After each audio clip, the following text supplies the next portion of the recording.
Daniel Crespo es investigador de la Fundación Juan L. Turriano, que es una institución que ha destacado en los últimos años por llevar a cabo una ingente actividad cultural. Ha dedicado sus estudios a la cultura artística y constructiva de la ilustración, y en esta charla de hoy, titulada Exponer, ver y conocer las bellas artes en la España de la Ilustración, tratará acerca de cómo los cambios que el pensamiento ilustrado produce en la concepción y en el significado de lo artístico influyen en la creación de los museos. Bueno, muchas gracias, Itziar, por la presentación. Ante todo, transmitirles que es una enorme alegría hablar hoy aquí, por la compañía, absolutamente inmejorable, además por un motivo tan gozoso, ¿verdad?, como es el segundo centenario del Museo del Prado. Bueno, algunos ya lo sabéis,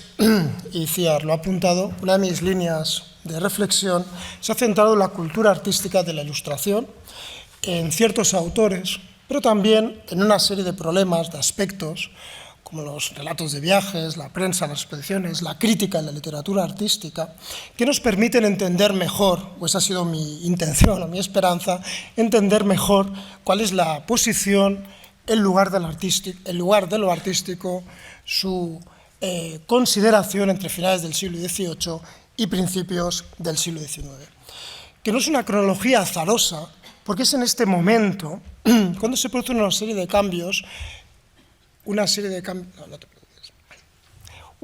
cambios determinantes. Determinantes porque resituaron y redefinieron el sentido de lo artístico. Es decir, cómo la sociedad y los individuos veían, entendían y se relacionaban con las artes. Además, estos cambios tienen una vinculación directa y estrecha, no solo con la fundación del Museo del Prado, sino con la creación de los museos de arte en su conjunto, cuya aparición es algo precisamente característico de este periodo y que cabría entender también como uno de los resultados de dichas transformaciones. Con lo cual, adentrarse en estas transformaciones respecto a lo artístico sería algo así como desentrañar la tramoya interna de los orígenes de los museos de arte. Me gustaría destacar que esos cambios, ese nuevo significado y lugar predicado de lo artístico, se detectan en varios países. Estamos, por tanto, ante una cartografía supranacional. Y no solo, ¿no?, que se remitió y se moduló, esto es importante, quiero incidir en ello, bajo el signo de la Ilustración. Es cierto que podíamos adoptar una perspectiva longue durée, y ha habido aproximaciones interesantes y hasta necesarias en ese sentido, de análisis en el marco de la Edad Moderna, pero la Ilustración y su momento resultan decisivas para explicar el contexto en el que nacieron los museos de arte y el carácter que tuvieron. De hecho, este fenómeno, enlazando también con lo que se ha planteado esta mañana, se explicaría en un proceso más amplio de replanteamiento del conocimiento, la cultura, las instituciones que gestionaban estos mismos aspectos, su relación con el poder y con el público, con aspectos de ocio y sociabilidad, con la construcción de las identidades de grupo y individuales, que hacen que precisamente el enfoque abierto de este congreso, abierto a otras problemáticas, abierto a otras disciplinas, yendo más allá de lo estrictamente fenomenológico del museo, sea un enfoque, a mi entender, muy correcto. Porque es precisamente en ese sistema, en ese ecosistema de amplio espectro, en el que se entiende mejor el contexto en el que aparecieron los museos de arte, cómo se plantearon y cuáles fueron sus horizontes primeros. No es fácil resumir en 15-20 minutos estas transformaciones respecto al artístico, ¿verdad?, y cuál es su relación con los museos de arte y su orientación, pero bueno, intentaremos dar un par de pinceladas, y para ello lo primero es cruzar un mar, trasladarnos a la América colonial, en una obra que se publica en el 1791 por el criollo mexicano José Antonio Alzate Ramírez, sobre la pirámide precolombina de Xochicalco, que es la primera monografía sobre un edificio precolombino, que ya es significativo, y en esta obra Alzate señala que el grado de civilización de una sociedad se manifestaba en el progreso que había dado tanto en las ciencias como en las artes, incluyendo en las artes las bellas artes. Desde ahí Alzate deducía que una obra de arte, por ejemplo un edificio, revelaba, testimoniaba, y cito textualmente, el carácter y la cultura de las gentes. Es decir, lo artístico había alcanzado, gozaba de una notable consideración cultural, viéndose como un baremo, como un testimonio privilegiado incluso de la situación de una comunidad, ya fuese en el pasado como en el presente. Este era un argumento que había cruzado un mar, lo que revela su difusión, su expansión. Pero sin duda en España la declaración más elocuente en este sentido se la debemos a Jovellanos, que siempre mostró, como sabéis, a lo largo de su trayectoria, una especial sensibilidad e interés para las bellas artes. Pues bien, quien fueron los personajes más influyentes contemporáneamente en el mundo intelectual, lo que podríamos denominar la Ilustración, pues llegó a ser ministro de Gracia y Justicia,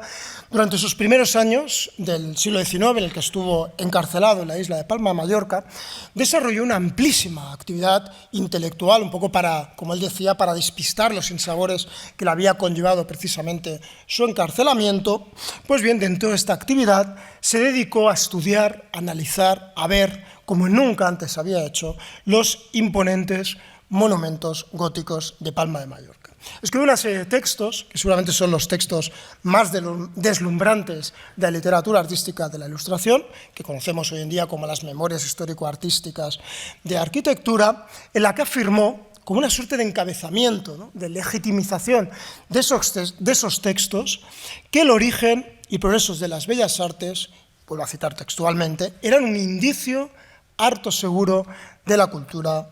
de los pueblos. No se podía ser, ¿verdad?, más rotundo sobre la trascendencia predicada de las artes por las luces. Es más, estos textos sobre el gótico mallorquín, Jovellanos los escribió para enviárselos a su amigo Juan Agustín Ceán Bermúdez, que, como también se ha indicado esta mañana, se encontraba en estos momentos precisamente escribiendo nada más y nada menos que la primera historia de la arquitectura española. Pues bien, Ceán Bermúdez, cuando tuvo una primera versión de esta obra, en el 1812, presentó su trabajo en la Real Academia de la Historia. Ante un auditorio, ¿verdad?, tan selecto, señaló que la historia de la arquitectura debía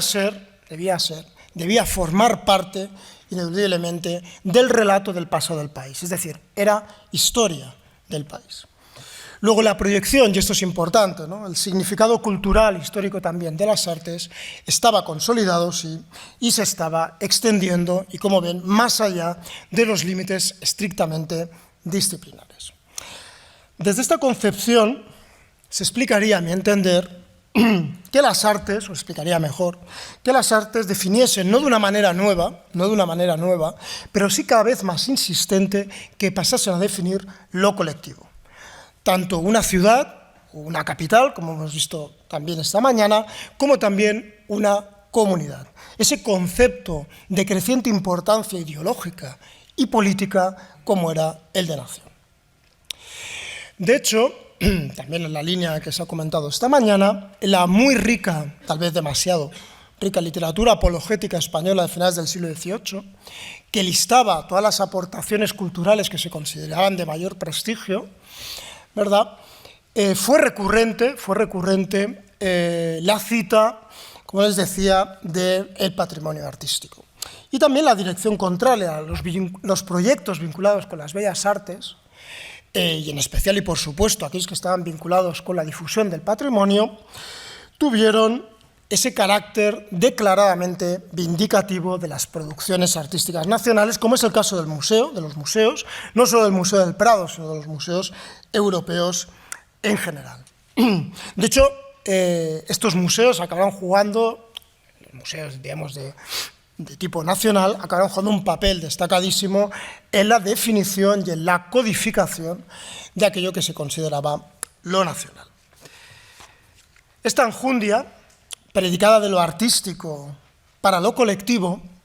hizo que el poder político, explorase y abriese nuevas sendas en su relación con las bellas artes, ¿no?, desde una nueva responsabilidad o asumiendo una nueva responsabilidad respecto a lo público, respecto al desarrollo del país.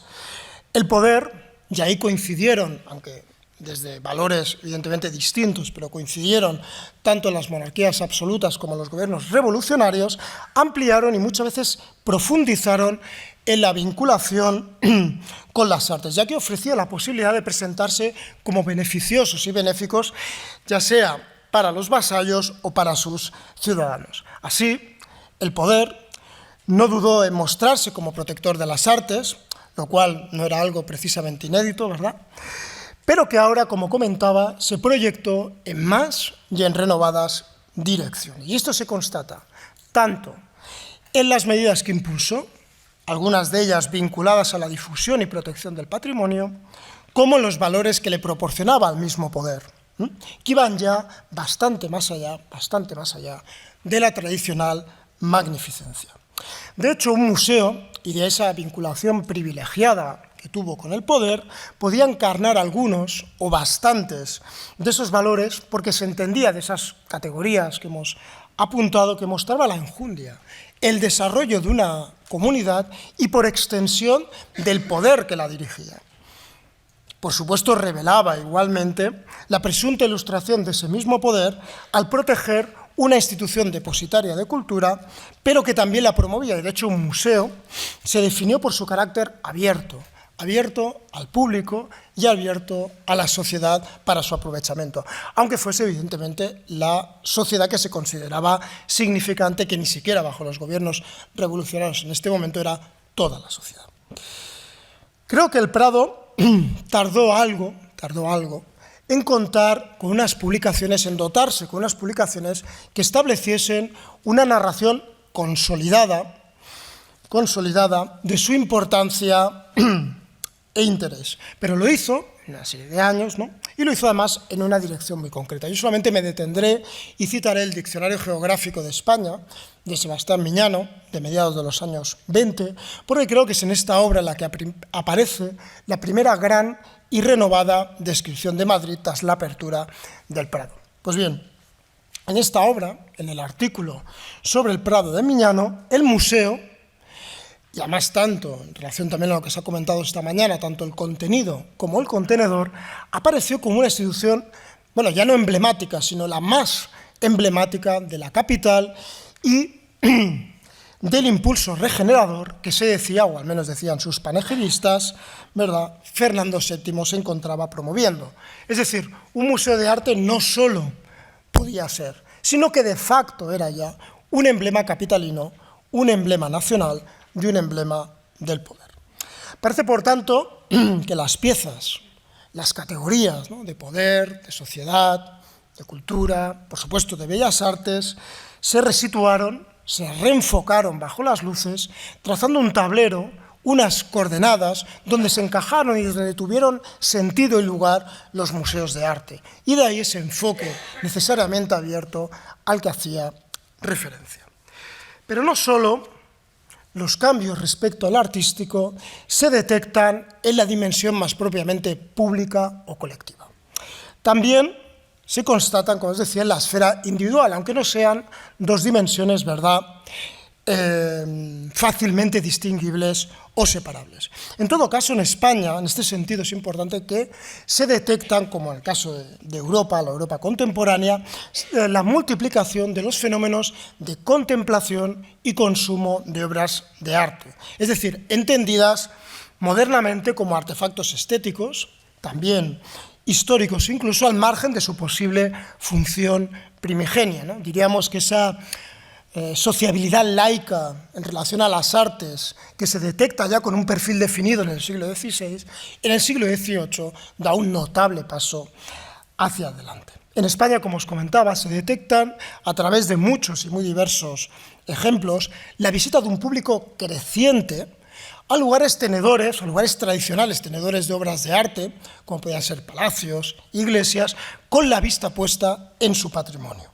Pero también surgieron nuevos y específicos espacios para la exposición artística, como es el caso, sin ir más lejos, del Museo del Prado. Pero es que antes de la apertura del Prado, en Madrid ya existía un espacio destinado a la exposición artística. Y es que la Real Academia de Bellas Artes de San Fernando, ubicada en la calle Alcalá desde el 1774, no solo contaba con una colección como otras, como el caso del Palacio Real, que si uno pertenecía a ciertas élites, a ciertos círculos, no le costaba en demasía conseguir autorización para visitarla, y aparte de esta colección permanente, en términos modernos de colección permanente, evidentemente, aparte de ello, la Academia de San Fernando de Madrid, como otras academias europeas hicieron desde su fundación, y cada 3 años abría las puertas durante unos días al público para mostrar las obras de los discípulos de la Academia que habían sido premiados. Es más, desde el 1794, la Academia de San Fernando organizó anualmente una exposición gratuita y pública, abierta a todos los visitantes, donde se exponía, por un lado, se exponía su colección, ya digo, permanente, porque se hacía, esto fue cambiando, no todas fueron iguales, pero bueno, normalmente se podía ver, como os decía, su colección permanente, pero también se expusieron obras de artistas, digamos, clásicos ya fallecidos, que pertenecían a colecciones particulares, pero también se mostraban obras de artistas vivos, evidentemente vinculados a la Academia, así como de discípulos o incluso aficionados y aficionadas. Los testimonios contemporáneos revelan la asistencia de numerosa, además muy diverso, público a estas exposiciones. Y si hacemos caso a la documentación, en relación también de lo que se hablaba esta mañana sobre los catálogos, porque por ejemplo en el caso de la Academia de San Fernando se conserva toda la documentación de las ventas, en general, de las ventas de estos catálogos, si hacemos caso, como os decía, a esta documentación, muchos lo harían acompañados con los catálogos que la propia Academia publicó desde el 1817 y que también hizo el Prado desde su fundación en el 19 y como hicieron además todos los demás museos continentales. Insisto en esta cuestión de los catálogos porque precisamente un fenómeno que se da en estas fechas me parece muy revelador, especialmente la multiplicación de la literatura artística. Y no solo es que se publicasen más obras sobre bellas artes, lo cual ya puede resultar revelador, sino que lo hicieron en más formatos y alcanzando mayor difusión, llegando a un público mayor. Además, algunas de estas publicaciones están claramente enlazadas con este creciente hábito, con este creciente público al que me estoy refiriendo. De hecho, por ejemplo, contamos con relatos de viajes, en los que priman de una manera clara los contenidos artísticos. Algunos de ellos, por ejemplo, tuvieron un éxito rotundo. Podemos decir que eran casi o que fueron casi bestsellers de la época, ¿verdad? Se publicaron también en este momento las primeras guías artísticas a ciudades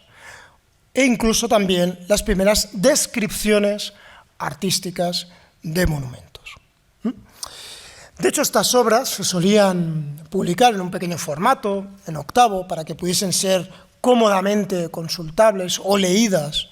en los gabinetes particulares, incluso en las tertulias, pero también para que fuesen transportables, para que se pudiesen leer, consultar frente a los monumentos que describían. De hecho, la última que os he puesto, la que tenéis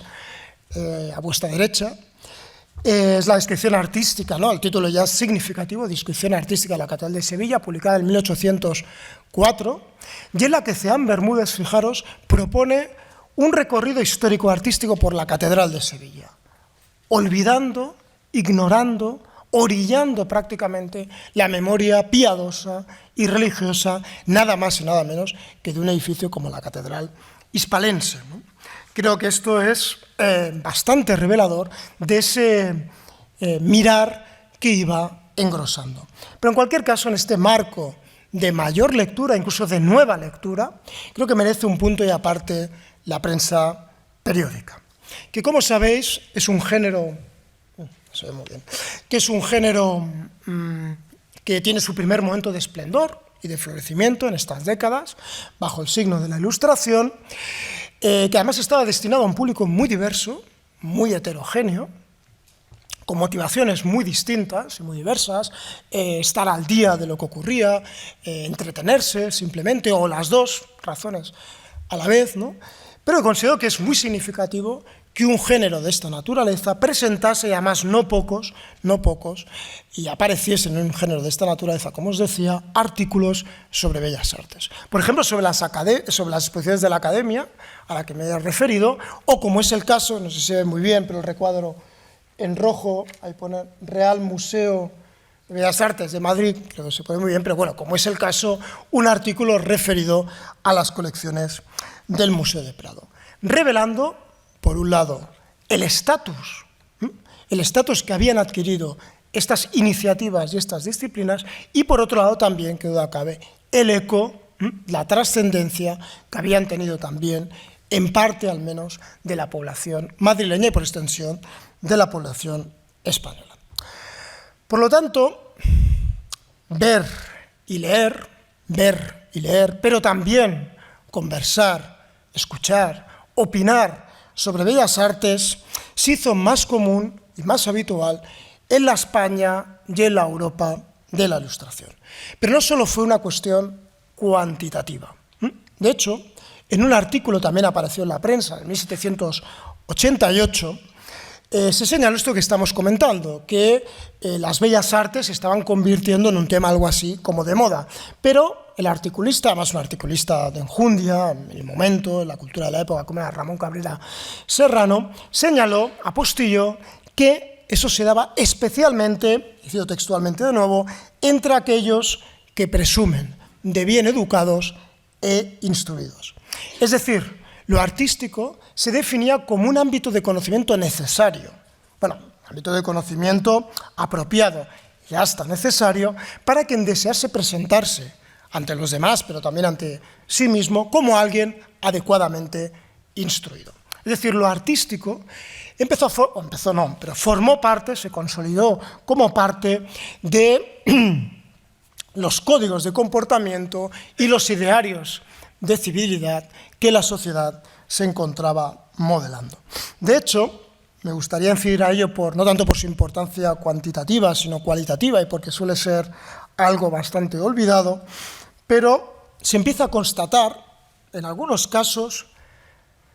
la potente dimensión existencial que tendrá contemplar, conocer, estudiar y rodearse de obras artísticas, que para algunos, evidente para un grupo muy reducido, empiezan a ser las obras de arte, empiezan a convertirse, a devenir referentes vitales. Pero por supuesto, no todo el público, no todos aquellos que asistieron a las exposiciones de la Academia, al Museo del Prado, en sus primeros años de vida, estuvieron movidos por tan altas expectativas o modelos, ni muchísimo menos. De hecho, el estudio de la historia de los museos desde la perspectiva del ocio está dando frutos bien interesantes y también para el Prado. En cualquier caso, es indudable que la relación de los individuos con las bellas artes fue plural, que no se puede reducir a un único perfil, si bien, es lo que me gustaría incidir en ello, su capital social se encontraba en una franca expansión. Y de hecho, ya para ir concluyendo y recogiendo algunas de las sendas que hemos ido desbrozando, decir que el Museo del Prado, cuando se abre al público, no fue una institución ajena a la evolución, a los valores y a las dinámicas respecto a lo cultural y a lo artístico que se habían ido gestando desde hacía décadas, Aunque fuese una institución nueva, en especial por su carácter abierto, por su carácter público, con el Prado no aterrizó en la España de las luces una institución extraña. Y es que antes de su apertura, lo artístico ya estaba dotado de un enjundioso significado histórico, de un enjundioso significado social y cultural, ¿no? Su protección podía cumplir un notable papel propagandístico y nacional desde el punto de vista de las luces, y los madrileños, como otros europeos, leían, charlaban, se interesaban y se entretenían de modo creciente con las bellas artes. ¿Significa esto que la fundación del Prado no fuese relevante, no fuese incluso decisiva, no marcase un antes y un después en España? En absoluto. El Prado, aunque lo hiciese de una manera, aunque no lo hiciese, creo yo, de una manera inmediata, consolidó y, sobre todo, acabó amplificando esa nueva situación y consideración de las artes para la sociedad y para los individuos. Por ello, el Prado es fundamental para entender la fortuna crítica del arte español, y muy especialmente de su pintura, ¿verdad? Pero también es una referencia ineludible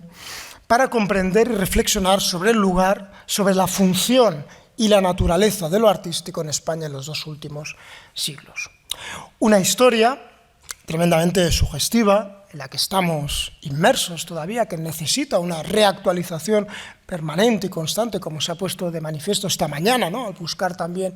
esos perfiles y límites que en un determinado momento se marcan, pero a lo mejor más adelante no tienen tanto sentido, pero en cualquier caso es una historia que, a pesar de sus precedentes y sus prolegómenos, ¿no?, de enorme interés, es una historia que se inicia con la Ilustración, con los cambios que las luces produjeron y promovieron en las artes, pero también en el mundo, en el modo de entenderlo, en el modo de explicarlo y también en el modo de estar en él. Muchas gracias.